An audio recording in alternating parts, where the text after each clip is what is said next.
একটা সংসারকে টিকে রাখতে গিয়ে একটা পরকে আপন করে আপনাদের নিতে বড় কষ্ট হয় জগতে।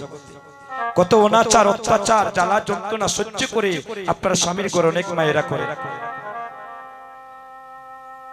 আর তুমি বলছো তুমি যদি মারা যাও আমি কি করব? তুমি জানো না তুমি মারা গেলে আমি কি করব?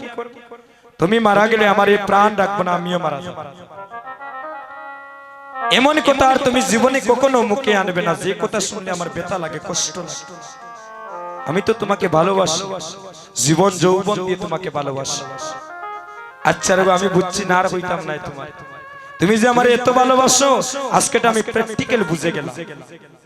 গুরুদেব বললেন, শিষ্য তোমার স্ত্রী যে তোমারে ভালোবাসে ভাইটার মধ্যে তুলা একটু বেজাল আছে। বলে বাবা গোসাই কি রকম? বলে তোমার স্ত্রী তোমারে মন থেকে ভালো পায়। বলে কি রকম বাবা গোসাই?